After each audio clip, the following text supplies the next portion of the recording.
Good afternoon, industry partners, delegates and visitors. Very interesting discussion coming up in the conference hall for the Food Service Distributors Association of India, FSDA.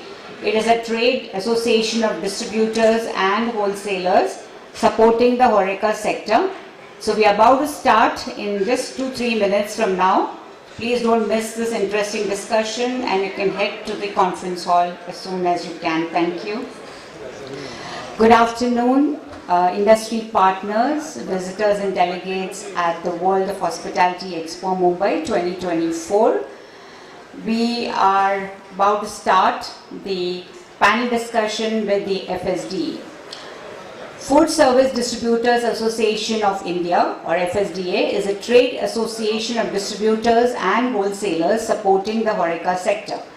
The association was formed in 2018 to collectively build an environment conducive to growth and fair trade practices in the food service distribution business. The association now initiates various activities towards the development of its members. And I would like to now introduce our very esteemed panel. May I invite on the dais Mr. K.S. Narayan, advisor to food industry and F&B startups. He has experience across B2C, B2B, hospitality, retail, customer and business development, sales and marketing in the F&B industry. Welcome Mr. Narayan to this forum. Next on the dais, I would like to invite Mr. Keyur Bhatia. He is the FSDA President and the TJUK Trade Networks Private Limited. He is a passionate and creative entrepreneur. He founded his flagship company, TJUK Trade Networks, in 1994, which has dominated the space of food service distribution for nearly over 2 decades. So welcome Mr. Bhatia to this forum. Next on stage, I would like to invite Mr. Ajay Sharma, who is the FSDA Secretary and Director, Suruchi India Foods.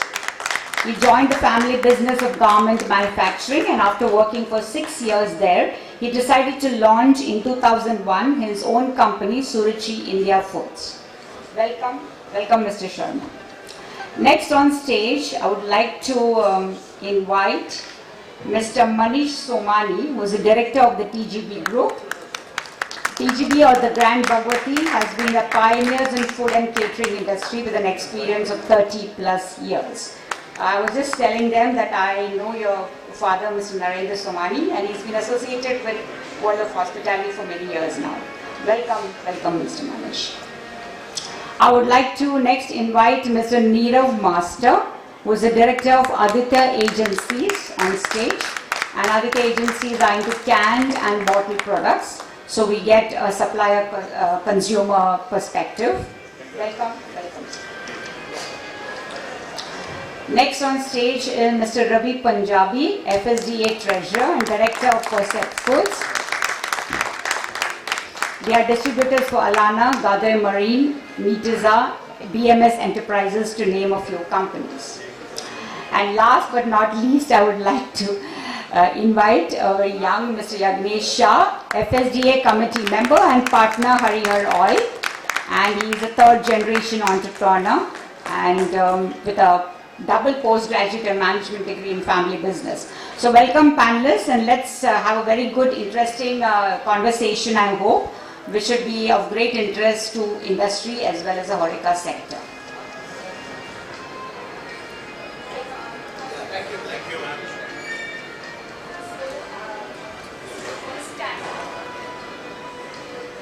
This is the first time we are doing a session on food service distributors, but there's always a first time for everything. We have a lot of associations that have started their growth with us, like HPMF and the APHWI, many of the ones which we had over the last 2 days.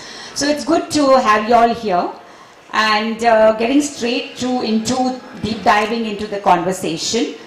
We would like to talk about, pandemic was the one that actually put the focus on logistics. Earlier, logistics was just there, like a word, and somewhere in the background, people really did, okay, the customer was happy, he was getting his product, and the distributor was happy that it was going out to the consumer. But it was when the pandemic happened and people were not getting the products they wanted, when actually the focus shifted to logistics, supply chain, distributorship, right? So, and after the pandemic, we see a lot of inflationary costs, which are part of a big challenge for food distributors.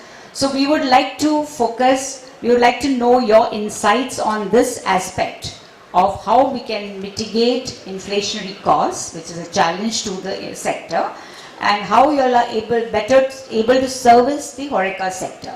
So you'll have mics, so one of you all can share. We'll start with Mr. Bhatia. Yeah, thank you for that wonderful introduction and giving us the opportunity today for this panel discussion. So, on to the question. So, mitigating inflationary costs. So, firstly, let's understand that the margins in our business, which have traditionally been very wafer thin, have remained static over the years. And obviously inflation, so it's a very, very painful situation that the distributors have to live through the course of their life. However, since we are talking on the subject of the opportunities in the food business, also, so, there are lots of new product categories which are getting created, and the startup environment is really thriving at this point of time. Considering that, if the margins that these new companies are willing to offer or share with the distributor, it's fairly decent, and it could overall improve the gross margins of the business. That's one. There's also the private label, which is possible. A lot of product categories are still unbranded, like commodities, or they're brands which are not known nationally or regionally. So there is opportunity to do that as well. So yeah, that would be my take on it. So hi, thank you for the introduction. And considering the inflation that has happened and the overall costs which have gone up, we distributors, we have to over the period of time have to adapt ourselves, to make our business profitable. We've taken up, like K.O. Bhatia ji said, taken up companies which are offering better margins to us.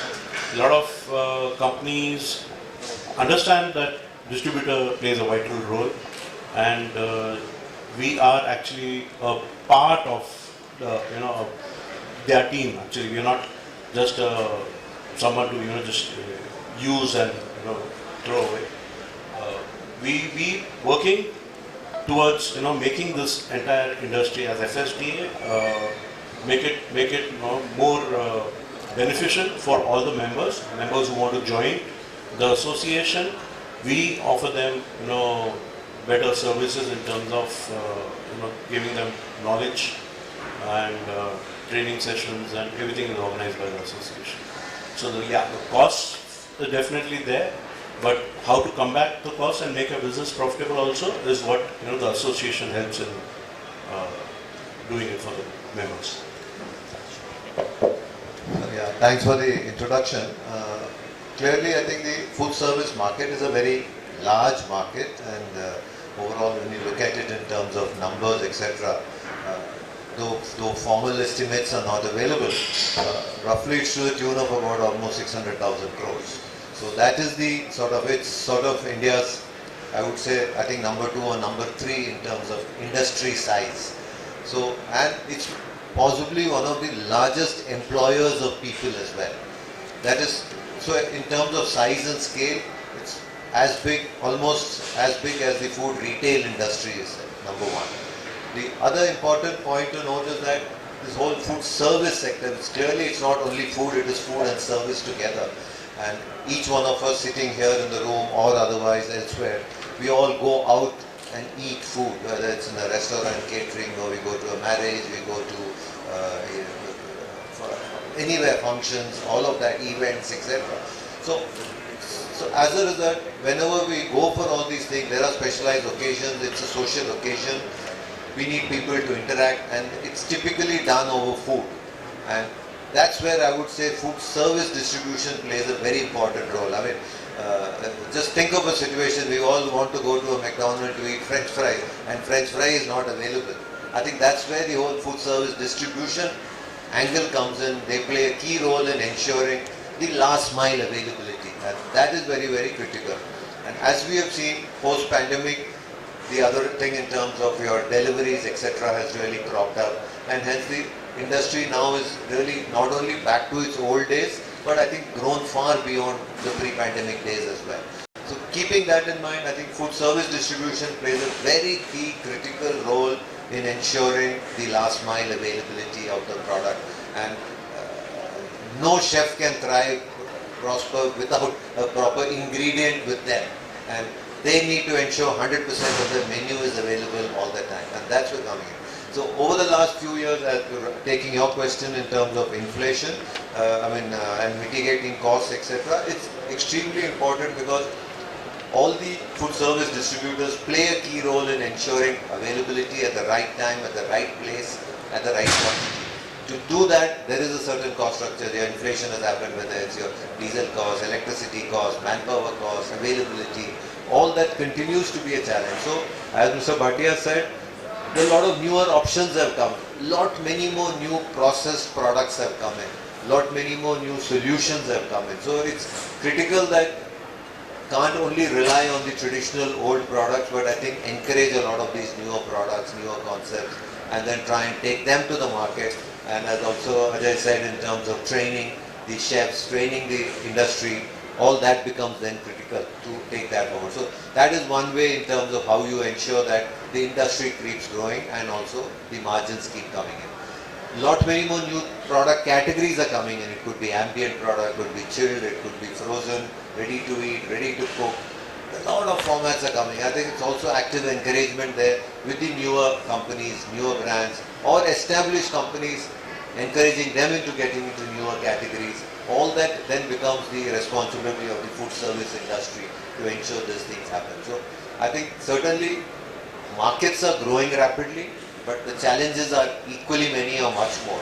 So it's very clear that we need to sort of build on that whole thing.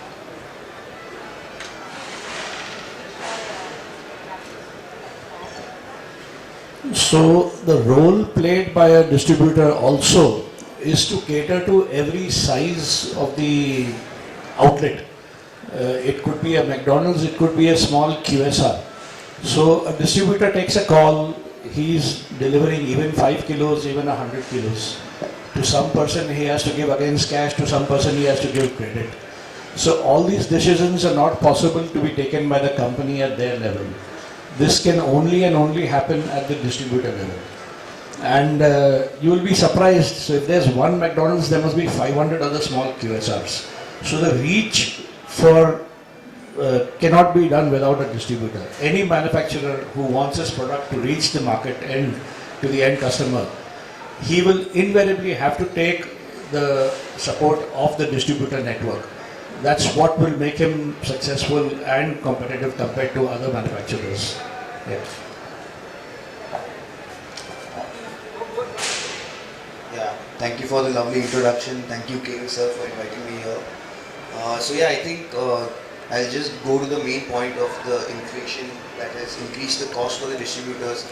Like one of the points that KU sir mentioned, that private labeling could be one way where distributors can actually increase their margins. And there's this one wonderful example. There's this company in Gujarat. So I'm from Ahmedabad. It's called NK Foods.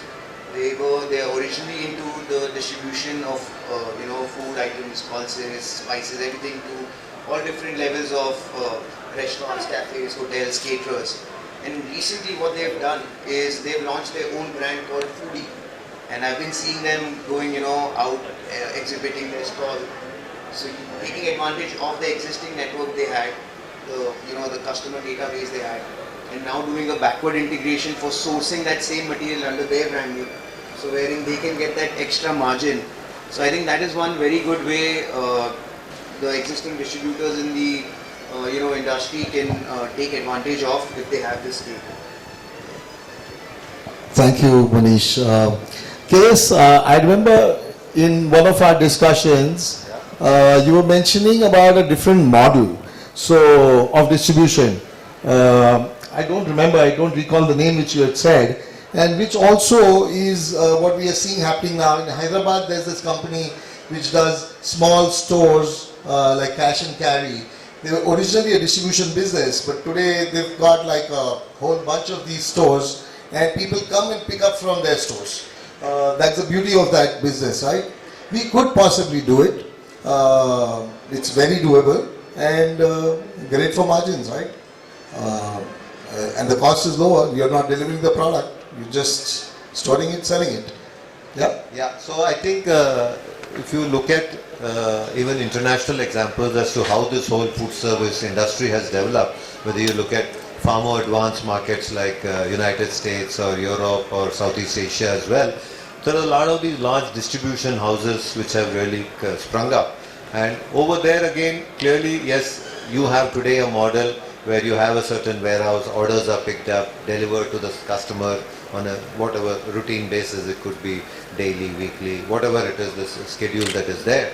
But in addition, what they have also as the next stage of development they've gone in is that they've opened certain satellite warehouses. So it's just like your dark kitchen or your dark warehouse or your ghost kitchen, whatever you call it, but whichever name.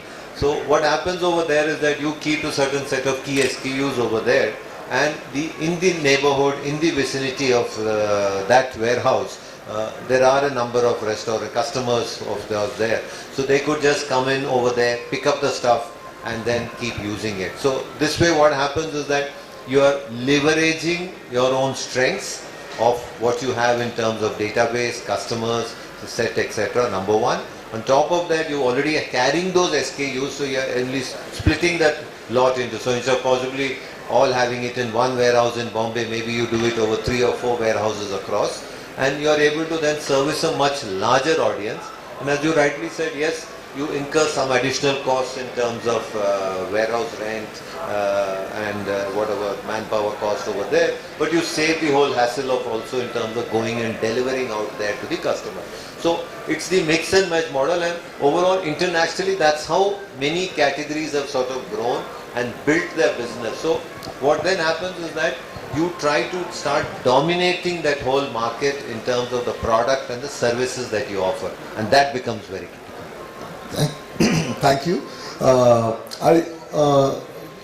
Today you were discussing, Ravi, if I remember, about a particular brand which has forward integrated their business and providing dark kitchens or dark stores for brands. Right, so it's very, very interesting. So what they've done is they've identified spaces, they co-own the space with probably a retailer or any place which has the possibility to put a refrigerator, and the brand is listed on the various platforms where they generate the sales. So it's the brand's marketing muscle which is going to bring the business, and their space which will actually deliver the product, and the logistics partner can come and pick up from there, right?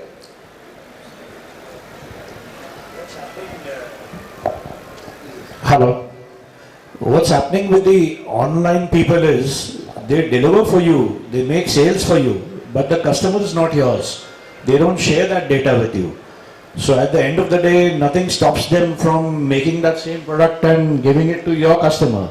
So because of that, companies have seen value in this proposition where they will market their own products themselves, they will make the sale themselves on the website, they will get the payment for that, and they've taken advantage, or they've taken the services of these people who deliver on their behalf, who are integrated with their system. So an order is delivered within that 2-3 hour time frame of receiving that order. So the customer is happy, the company is happy, everybody is happy. So I think the companies, the manufacturers also find value in this. Yeah. Thank you for the introduction. From where I look at it is that while my fellow panelists have covered majority of the points, from where I see this is there are two fundamental problems. The manufacturer is not able to shell more margins because of the aggressive competition with multiple brands that are coming and evolving under the Make in India scheme as well. And because of the inflation, the distributor costs are rising. how do we find that balance? Both entities are logical enough to, they understand the problem. They understand that this is a problem. My distributors also need more margin, but we are not able to go beyond a particular point, or else I will not be able to sell. So from where I see this, my perspective is that what I see is that every distributor in today's time in food service, what they are trying to do is balancing of their basket, their portfolio offering. What they are doing is, say for example, back until 10 years, every food service distributor, either they had their niche carved, that either you are an importer, or you are into frozen category, or you are into groceries. Now what has happened? There is a mix and match and jumble. So they are also trying to balance the margins. Say a particular category or a segment is offering X percentage of margins. To balance that, they are also getting other products, other brands, which are different categories altogether, and that is how they are trying to leverage the cost also. And now people have started talking ROI based business. A distributor is not just thinking of what is my margin. A distributor is talking of what ROIs I'm generating. And when a distributor starts thinking, when a food service guy starts talking about ROIs, that is the time they will realize that there is enough to play around with. And yeah. No, I think it's absolutely right, because even if you look at the whole evolution of the food service sector, I mean, if I just dial the clock back 20 years back, say there was no category called mayonnaise in the country. I mean, till only after 2000 when McDonald's and all came in, this whole category came up. Then this whole from there to your cheese sauce. And so last 20 years has seen rapid evolution and lot many more new categories come in. And all that is sort of adding to the business opportunities which any distributor, customer, set of customers can have. And that is very, very critical. So it is very critical that the Food Service Distributors Association, the team, etc., you should be on top in terms of what are the new emerging categories and how do I play a critical role in sort of ensuring that I am there on top of it. Because as soon as a category comes in, it's a category building opportunity. The margins are, the trade, I won't say just margins, it could be the entire trading terms. They would all be much better. And you see also it involves a lot of training, guidance, mentoring, all of that, and see how do you sort of build on that whole thing. And that becomes very, very critical. And another important point to note, world over, any consumer market that you take, any new food trend first starts out of home and then only it comes in home. And that's very, very important point to note. And we've seen millions of examples. For a simple example, if you take the whole Chinese cuisine, which is today every household does it, but till 20, 30 years back it was all out of home, street food. And then now you have started getting packaged foods. Similarly with frozen products. And so any category worldwide, it always starts out of home, comes in. And I think that's where the whole Food Service Association, the distributors team, they all can play a very important part in being category pioneers. I think that's an important thing. I absolutely resonate with your point. I mean, even if I would say, Mr. Manish will agree. Earlier, manufacture, it was like an imperative thing that the manufacturer has to put a sales team and the distributor will just distribute. Now, distributors and manufacturers are working hand in hand. They are also an essential and a key part in developing the brand, developing the marketing channel. I think Mr. Keyur out here, he was sharing with me long back how important his company has played a role in developing a lot of brands, So I think that is something which is very important in today's time, which food service distributors do recognize. Yeah, I agree with that. So if we, everybody is talking about building brands, taking the growth to the next level. But here's where technology can play a big role. Over the last 2 days, we had discussions on AI and Chat GPT. I was just talking to a young colleague here, and I had taken a video, and there was noise ambience in the background. So he says, "Ma'am, you can just download this AI app and put your video on that, and the noise in the background will disappear." So that's how technology has, is helping not just as in a personal level, but also in the professional business. So how do you think, what are your thoughts on technology, a digital presence, how important it is, and what are the challenges? Because technology comes at a cost. So, funding, investment, how can food service distributors, face this challenge to help them to go to the next level?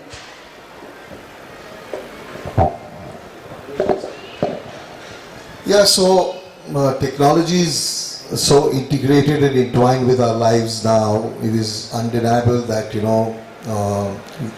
the food service distributors would have to adopt technology, and like you rightly said, it comes at a cost, which an individual entrepreneur-driven firm has limited budgets for, especially in this category where I mentioned earlier the margins are really thin. But getting together and bringing forth a solution as an association for our brands to use. Between today our association has 80% of the largest suppliers of this city of food service are part of our association. And each one of us does different brands, different products. Together, we fill in the whole basket. We can actually play the game of being a horizontal marketplace if we choose to, and which I think definitely is the need of the hour. For an individual company, maybe it's challenging, and you got competition from big boys here, funded companies, whether they are funded by venture funds, private equity, and even public domain. And the fact of life is that they are definitely eyeing this market, getting some amount of success and gnawing away our businesses. And so I think it is about time that we wake up to the fact and we get together to do something differently. Yeah, Ajay, you were saying something. Yeah, so the fact that like you just mentioned, that there are a lot of other companies that have started entering. Initially they entered with commodity products and stuff like that. Now they're putting their hands into a lot of other niche products as well, which is the forte of a distributor. Where initially when these products were new, with the help of the contacts of the purchase department, the company would launch these products through the distributor.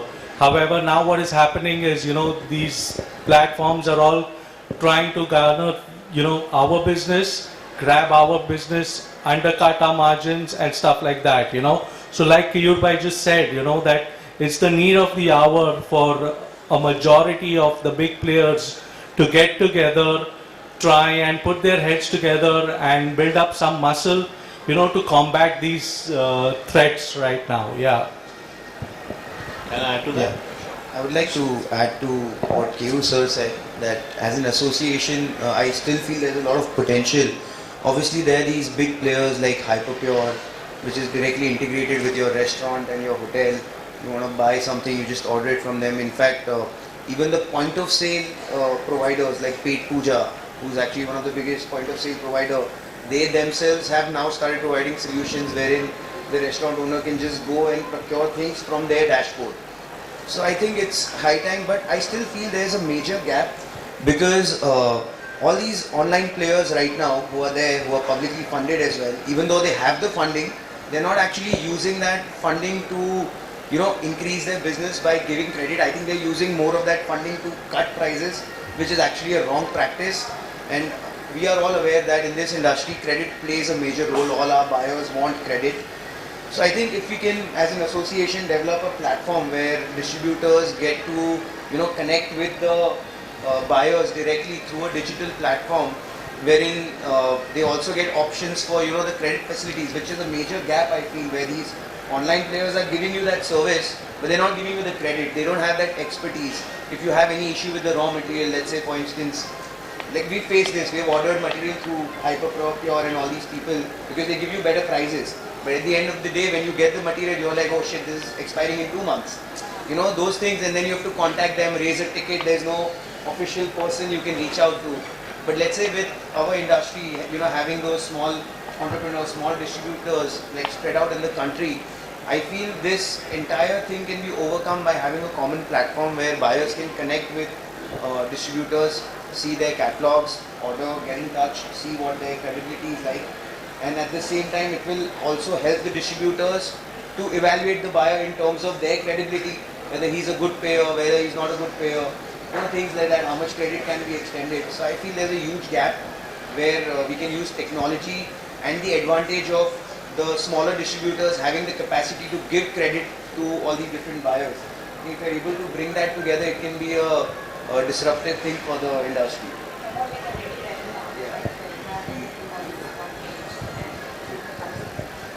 So, as FSDA, we have that advantage, where all our distributors, we actually collectively are bigger than any platform. The kind of inventory that we can manage, the kind of deliveries that we can manage, even now, we doing a lot of, internal exchanges between us for certain products. So, when we collectively, decide to basically service the industry, we become the largest database for any kind of product, and the smallest of SKUs, the smallest of MOQs, we can easily service, which the big players actually find it a challenge. So that way we have an advantage over all these platforms that are there. Yeah, I think clearly the writing is on the wall in terms of technology disrupting and people adopting. So we as consumers have taken to technology, whether it's the mobile phones or to you ordering through an app and so on and so forth. So I think it's only natural that the entire food service industry as well has to take to these changes in a far more positive. Yes, you have challenges in terms of resources, money, which technology to use, how to use, etc. And that can, I would also say, play a very important role. One is of course in terms of sharing knowledge within the industry and then each gaining from the other, and also internally in terms of throwing up things like which are the stuff which is expiring early, how to get rid of that earlier before it expires and it becomes useless. It could be in terms of optimizing your space, optimizing route planning in terms of deliveries, whether it's in terms of vehicles going out and delivering, salespeople going out, collection monitoring. See, all that I would still say technology can play this, number one. The other important thing is many of these horizontal tech platforms, whichever way they are funded, a lot of that is fairly opaque, and each of them runs on their own proprietary system. So you can't get into what and how an Amazon system works, to a Flipkart system, to a Big Basket, to a Hyperpure. Each one is a very opaque system which is there. But something which is more open-ended and it's the whole industry can utilize it, then at least a lot more information can be shared. And they also know the quality of each customer who's buying, what they are buying, when they are buying, what is their capability, their payment credibility, so on and so forth. So all that put together, I think there's a powerhouse of information available. Now that needs to be organized, put together and be able to utilize it. I think that's the critical point. We'll have to find, is there a ready answer? I don't think we have one. But now with these, what government promoted, ONDC, etc. coming up, I think there is an opportunity to look at it with a completely different lens and try and see how this whole operation can be, because at the end of the day, just before this we discussed in terms of mitigating inflationary costs. So a rupee saved here is a rupee earned, and I think that becomes equally critical. Yeah, one of the most important things, the point came up was that by Mr. Somani saying that, a lot of times when we order online, we get near expiry stock. So the advantage with directly dealing with a distributor is that, it's an owner-driven, owner-present establishment. Any issues when it comes to quality, when it comes to any kind of, manufacturing defects or anything like that, there is an immediate, solution to that problem that is created, You cannot do that with, say, an online platform. He'll probably come and pick up your material, but then there are a lot of hurdles when you want to get resolution of that solution. Here, what happens is when there is any kind of issue, the owner steps in, and it gets resolved immediately. Batch numbers are taken, things are sorted out to ensure that this problem doesn't occur once again. There's no repetition. We get in touch with the manufacturer, and there's a complete resolution of that entire problem. So that's one thing that you would probably not get when you're dealing with aggregator or an online marketplace or something like that. Yeah, I agree with you. I've spoken to some of very good products which are very small manufacturers, and when I ask them like, "आप Amazon पे नहीं हो?" तो they say that, "नहीं madam, उधर margins बहुत high है, we cannot afford." So even with Mr. Modi, our Prime Minister, pushing to make in India products, जो local है, and the MSMEs. So how can you incorporate them, the efficiency and the expertise in your growth? How can you take them together with you, collab with them? So how is that growth going to be? You all can be the ideal platform for, helping them reach their customers, right? So we like your thoughts on that. So, like we've been mentioning all this time, a distributor is a very efficient supply chain partner or a value chain partner to have within your system, because and primarily a large role, like Neerav mentioned, is because the entrepreneur's involvement in the business is very, very high. Most of these are still these are early days in the distribution business. The industry as such hasn't matured to a scale where you have very large professionally run distribution organizations. They're very, very few, talking about the MSMEs and the startups, I think there is nobody better than a distributor to go to and speak to. Very often a distributor is probably a guy who can write your GTM or your go-to-market strategy much better than even a consulting firm, because this guy knows his market one-on-one. He knows exactly what's going to work through his experience and exposure in the market. So yeah, that is definitely possible. The reason for forming this association, one of the main reasons why we are here is that we want to get industry status or recognition, as an industry. In the yesteryears, a distributor was relatively less important because there were many of them. Today the scenario has changed, and of course consumption has gone through the roof. Look at the number of brands that you have. You have probably 100 brands of any product, any popular product. You have 100 brands. Only till 10 years back, there were 2 brands, there were 3 brands for an entire category. That was a fact of life. So today, that has changed. So the demand for distributors' services is growing, and which is fantastic, right, guys? So that is what is the opportunity, for both the distribution companies to have fair, share in the margins that they are rewarded, and also the companies, they are in the hands of this really capable partner who is going to take their business, their brand, their products forward with all care of keeping in mind that it is profitable for them as well as us, and makes sense for the consumer. Finally, at the end of the day, if he does not win, the restaurant, the hotel, the QSR, finally we are thinking, hey, is the chef, is the owner of that organization, is the purchase manager going to be happy with this price of this product? Is it a fair price to pay? So we take care of all of that, and we would then definitely be the best advisors in this case. Yeah, sorry to take up so much of time. Yeah. So 2 points. To the earlier question of what do I bring on the table for my manufacturer or brand owner. So I'm dealing in various categories of products. The same outlet requires each of those categories. Now, he's come with a product which I don't have, but I already have a set of customers who need his product. So I am ready with data, with contacts, for either my salesperson or his salesperson to reach out to that outlet. And he piggybacks on that and he gets that entry into that outlet. At the end of the day, his product has to sell, the quality, the pricing and everything.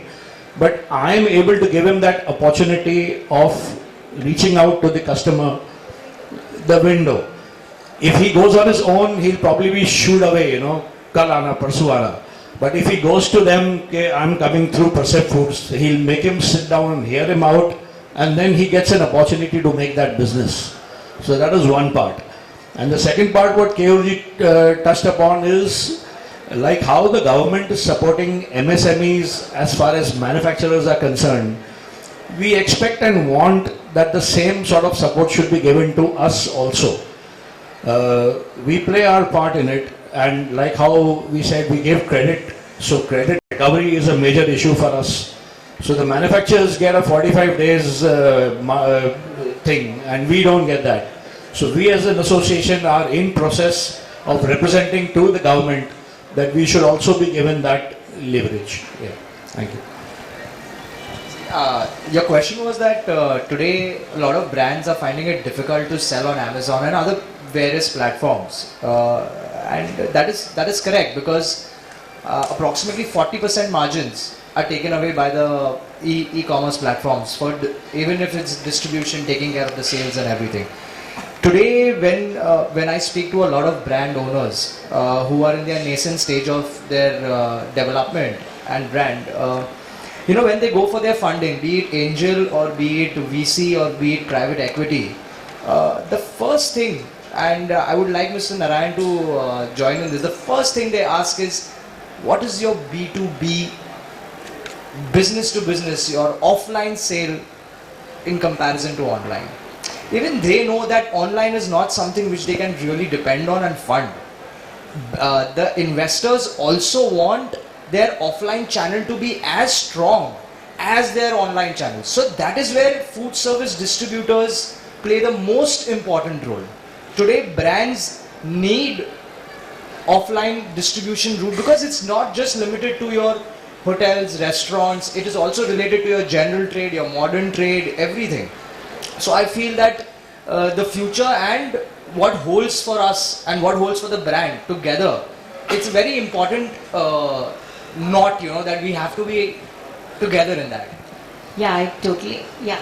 I'll take that point up. If you actually look at the entire food and beverage industry, any new product, company, concept, category which is coming to build it up, now there are multiple channels of selling. Yes, there is of course a B2C channel which is a consumer led, which is certainly there. But food is again unique as compared to if you look at personal products, your cosmetics and any of them, which is completely different.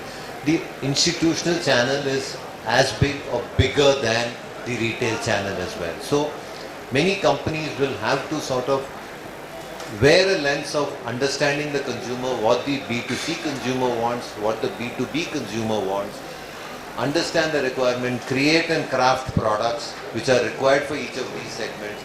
The same product, obviously it's not the same mayonnaise which goes to both, or the same French fries which goes to both. That is critical in terms of packaging, in terms of product, and all of that is very critical and do that.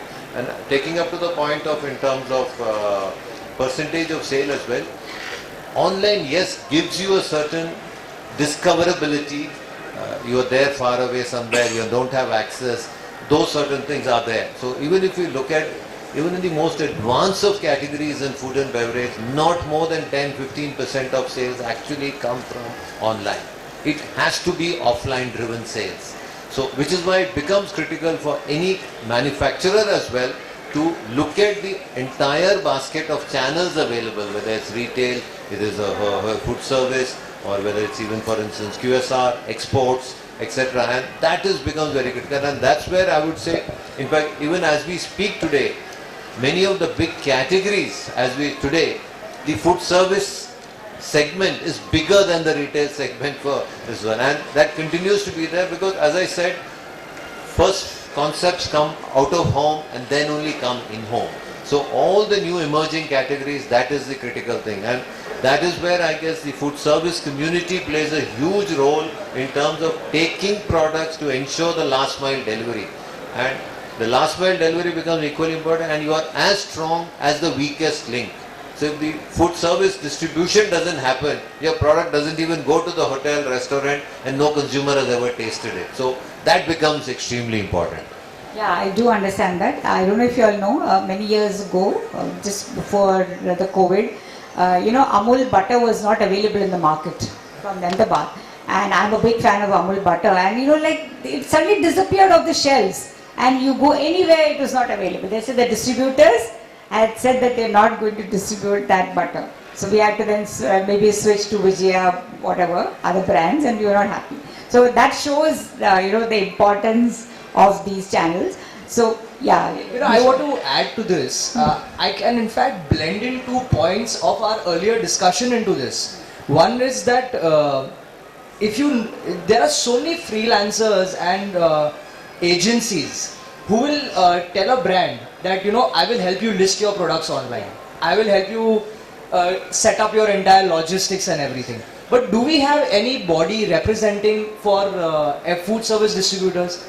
It's not even taken into consideration. This is where we need that, we want that recognition, the first thing. And the second thing is adoption of technology.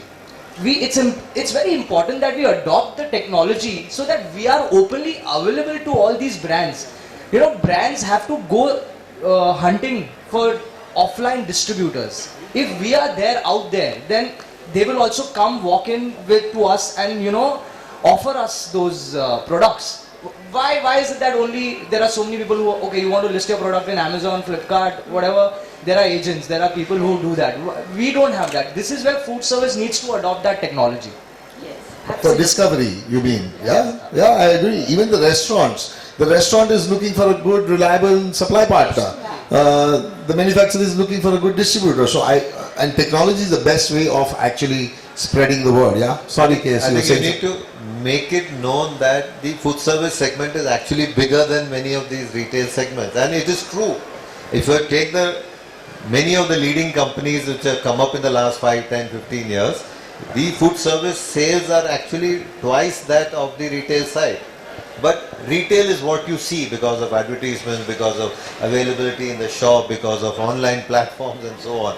Food service sort of goes in the back end. So hence the visibility is not there. I think so the critical term of the association is also to enhance the visibility of this whole channel to the consuming segment. Absolutely. The long due respect which this industry needs. See, our objective of Food Service Distributors Association is that. It's that long due appreciation, that recognition is what we have formed this association. Our vision is to get that, be there, ensure that people also value this supply chain angle or the mid pit stop in between the final consumer and the manufacturer. So we have the budget coming up, and it is an election year. So I think this is the best time for you all to make a pre-budget memorandum to the. I was reading. I was seeing some interview of our finance minister, and she said, "Don't expect anything from this budget because it's just before the election, and as a mandate of the election mandate, you cannot have any aggressive policies because the next government has to follow up with it." So I think this budget is. I don't think so. There's anything coming up. So coming back in distribution and food service distribution as an association is, our distributors are reliable. The manufacturers have a guarantee that they are going to do business with some very reputed distributors, and if you're looking at long-term gains, the distributors in our association are very transparent when it comes to data, which is a very crucial thing for the manufacturers today. The online platforms probably would not be able to share that kind of data, or they would not be willing to share that kind of data. We not only give the manufacturers that edge of what sells, we also tell them what is the most important category and what is the most important product in your entire basket, So they are able to plan out, they are able to work on their products and increase their sales.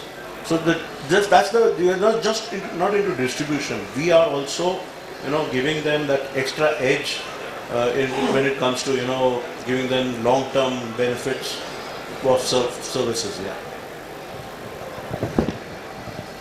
Yeah, so very interesting point you made, KS, and I would like to elaborate on that, and I think I can speak from some amount of authority on that subject of launching new categories of products. And so during our course at TJ UK of the last 2.5 decades that we've been around, we've launched probably about 8 product categories, completely new. Actually many more I can count, but I'm talking of very, very large categories which have actually been trend breakers, and we partner on some of those together, KS, in building those categories. So yeah, and it's a very interesting point that for example, French fries or mayonnaise. You made the mayonnaise example, and I completely subscribe to that. Today, General Mills, which is a global giant in food, probably they're the 4th largest or 5th largest manufacturer or brand owner in the world. Today, I believe, I do not know for sure because it's a private company, but I do believe that their food service arm is much larger than the retail arm in terms of the profits that it delivers to the bottom line, and substantial in revenues also. So that is amazing, and I think maybe you can give us some insider information on a few categories which you headed. If I look at the whole category between, let's take mayonnaise itself, since that came up as a topic earlier, if I am not mistaken, the food service segment consumes about 6 to 10 times more mayonnaise in food service than in retail. 6 to 10x, that's the sort of magnitude which is there. Similarly, it's there across many categories. If you look at even whether it's French fries, it's certainly much more about, at least to the best of my knowledge, should be about 4 to 5 times at least bigger than retail. Absolutely. So category after category, all the categories which have come in the last 10, 20 years, the food service segment would be a factor of anywhere between 3 to 10x more than retail. And that's an important fact, I think, which you as an industry body, as an association need to highlight, and I think customers would be made aware of that as well. Yes, so thank you for bringing that up. And yeah, that is what we are here for. Not only this, when we were talking about technology and horizontal marketplaces which are well funded, they have deep pockets to disrupt the market in terms of pricing, I would like to draw the attention of my colleagues here and the audience that we can get together, guys. And today, look at the mobile phones industry as an example. They have different products for the online channel and the offline channel. So similarly, can we go and represent ourselves to these brand owners, manufacturers, and say, hey guys, you know what? We have to build that business, and today we are getting disrupted. With the price war, which is not good for business ever. So could we have a different quality of product or a different packaging size? I do not know, whatever. But for that, guys, we need to be together. That is a moot point, Do we have the numbers? I told you that we do 80%, but 80% of the actual volumes is what we do. But are we 80% of the number of distributors who are there? No, that's not true. There are many. I would like to believe there must be maybe 10 million distributors or maybe 20 million distributors in this country. I don't know the number. There is no real number to back it on. There's no data on this. Am I right? Super fragmented business, but that also means getting together and consolidating our strengths is a humongous opportunity, guys. So clearly you need to sort of enhance the visibility of the whole thing, the key role that is being played, and how to sort of then leverage that and build. And it's not the end of the world. I think there are another 1,000 more categories which are going to come in the next 5 years, 10 years. together this whole thing can be built, and customers need solutions. The chefs do face a huge challenge in the markets, in the restaurants that they run. The kitchen spaces are coming down, they need more solutions. Talent is a challenge for them, they need base products. So all that is there, a lot many more, I mean things which we had not imagined 5 years, 10 years back are today gladly accepted by the chefs, and they are able to build further products on that. So I think that's the critical thing. So heighten the availability, visibility, profile of this whole category, segment, team, and then we need to sort of build on this whole thing. That's the critical challenge which is there. Yeah, so thank you for that, KS. And you know, you have a very different perspective, most of your life being on the other side of the table than a distributor. So this is one point where we clearly agree. And you know, talking about categories, okay guys, just like realistically speaking, look at non-dairy cream. So we launched that product. We sold the first packaged mayonnaise in this country, the first non-dairy cream, and we actually helped build French fries as a category, cake mixes as an example, table margarine. So many categories where you know, we are talking about this this subject. So yeah, that's that. Thank you. Yeah. So before we close the discussion, we can take maybe a few questions from the audience if anybody wants to ask them anything. Nobody? Anybody want to ask any questions? Okay, then we can have just, or if you'll just close this session by saying that what do you all see as the opportunities in this sector with new channels of supply chain, and how as an association, you know, you all can leverage on that to grow. We can start with you.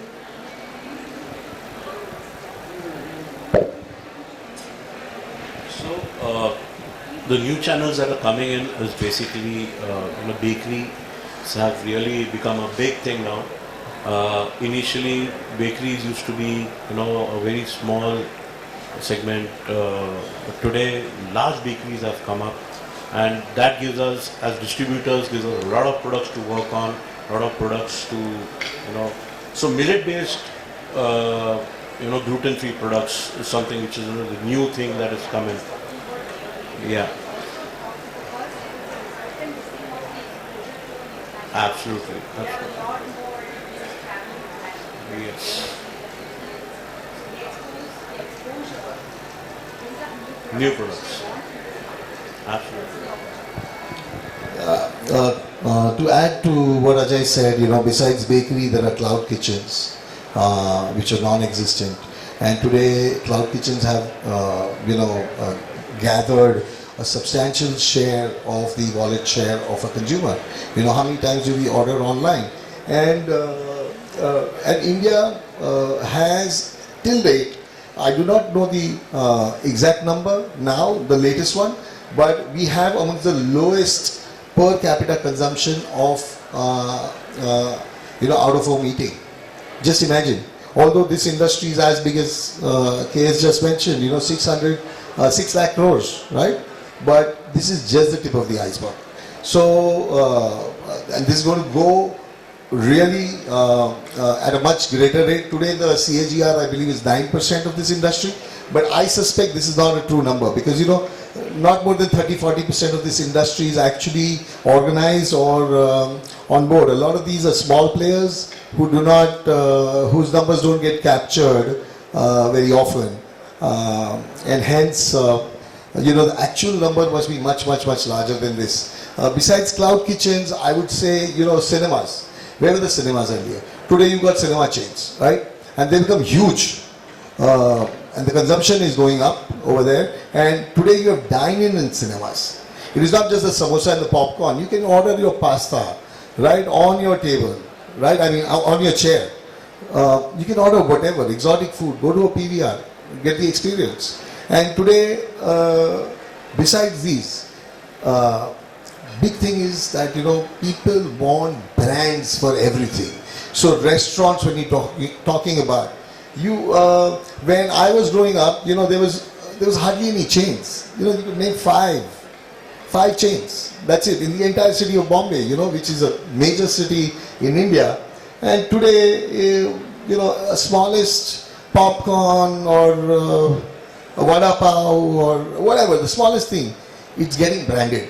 Now when it is getting branded, there is the opportunity for processed food because they want consistency, right?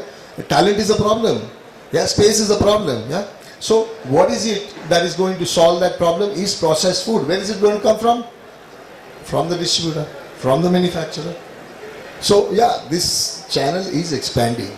One more thing I wanted to touch upon, slightly different, but guys, there's been in the recent time a lot of interest, investor interest in our industry in the last few years, which was never the case earlier.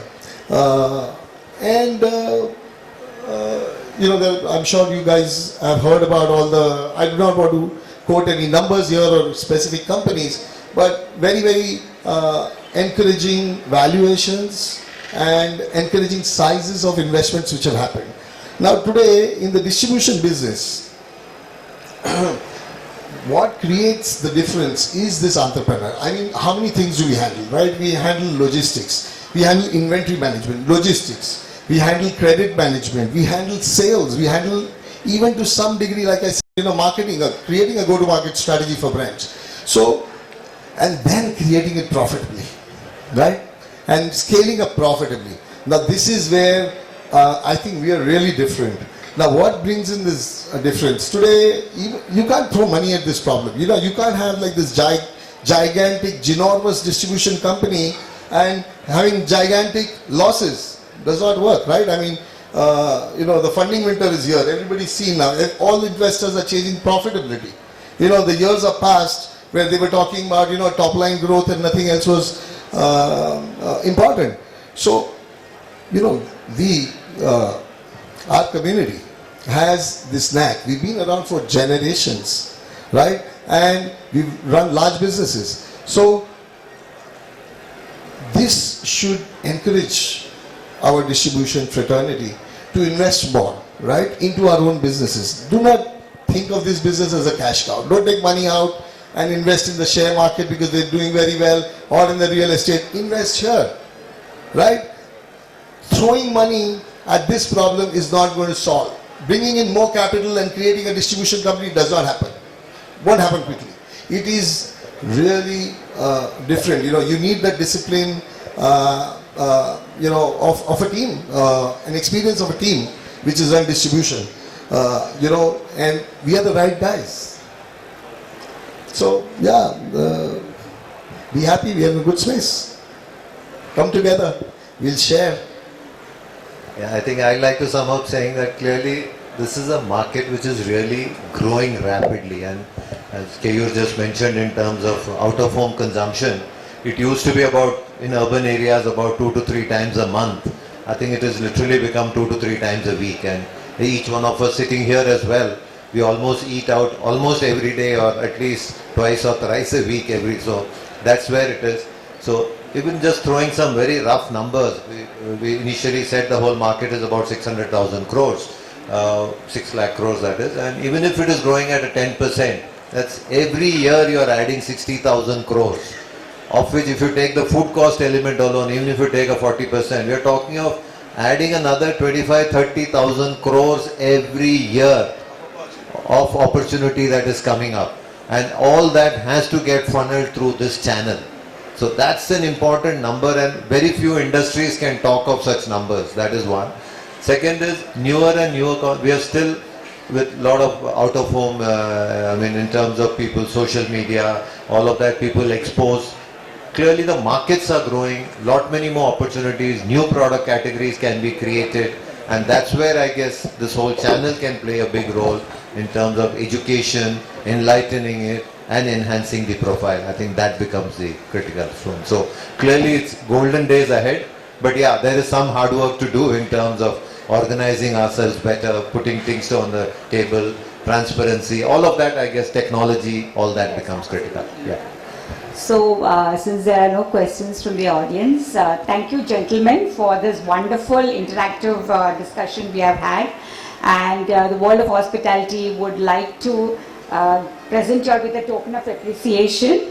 May I request Mr. Datta from our team to please come on the dais to and Mr. Pratik to present our panelists with a plaque as a token of our appreciation. So Mr. K.U. Bhatia, please accept a small recognition that we have. Thank you so much. Yeah.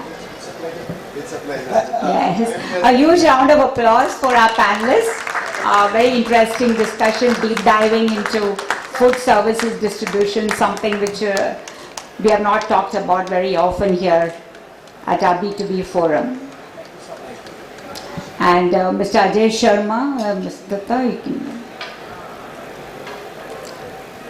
Mr. Pratik from our team will.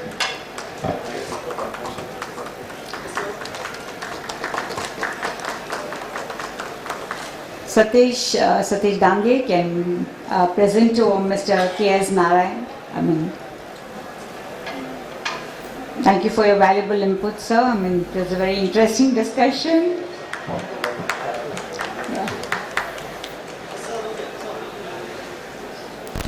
Mr. Manish Somani, Satish. Mr. Manish Somani. He's Mr. Narendra Somani's son. You remember him from World of Hospitality? Yes. Thank you, Manish, for being here.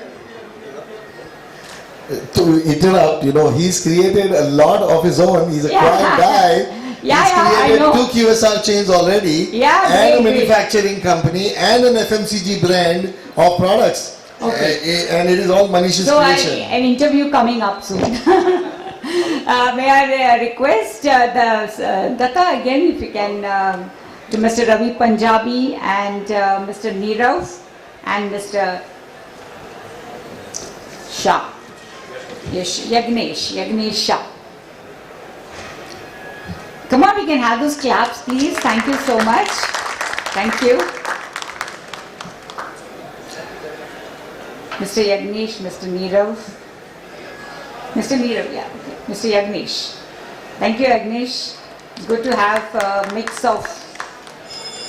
Yeah. And Mr. Nirav. Datta, Mr. Nirav.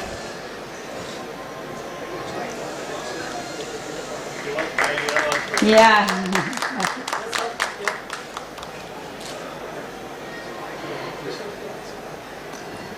We can have a group photo, and I'll request Mr. Upendra also to join them on stage for the wonderful work here. Yeah, sure. Please come ahead. It will be nice to hold the class. So we can have a group photograph. So come forward. Sandeep, paging for Mr. Sandeep. That's okay, yeah, sorry.